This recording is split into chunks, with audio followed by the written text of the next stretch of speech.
చనిపోయాడు ఆయన. చాలా చనిపోయిన తర్వాత పిలాతు వారందరూ కూడా, అక్కడ ఉన్నటువంటి ప్రజలందరూ కూడా సిలువేడి చంపేయడం అన్నారు. యేసు ప్రభు సిలువలో రెండో మాట ఆయన మరణించాడు. మానవులాగే లోకములో ఉన్నటువంటి అధికారులు, లోకములో ఉన్నటువంటి గొప్ప గొప్ప పేరు ప్రఖ్యాతలు కలిగినటువంటి వారందరూ మట్టికి మన్నయ్యారు. కానీ లేచి ఖాళీ సమాధిని ఎవరికి లేదు.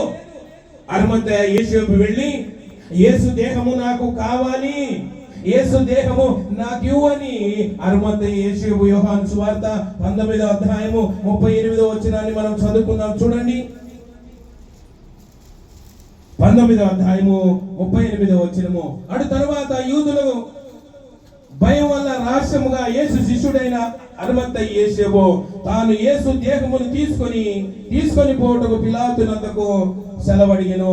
పిలాతు సెలవిచ్చను గనుక అతడు వచ్చి యేసు దేహమును తీసుకొని వెళ్ళి ఆ రాత్రే ఆయన కొరకు సమాధి తొలిపించిన సమాధిలో యేసయ్యను సమాధి చేసేశారు.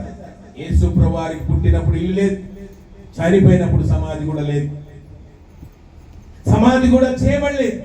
అరిమత్తయి యేసేపు వెళ్ళి, వేలాడబడుతున్నటువంటి యేసు దేహాన్ని నాకు కావాలి, యేసయ్య దేహాన్ని తీసుకొని తన కొరకు తొలిపించుకున్న సమాధిలో యేసు ప్రభువారిని పెట్టి సమాధికి సీల్ చేసి గవర్నమెంట్ సీలేసింది, కావలి పెట్టింది. అయితే యేసు తన మరణాన్ని సమాధిని ధ్వంసం చేశాడు. యేసు లేచెను. హల్లెలూయా. యేసయ్య లేచాడు. అదే క్రైస్తవునికి ఉదాహరణ. ఈ లోకంలో ఏ సమాధులు తెరవలేదు.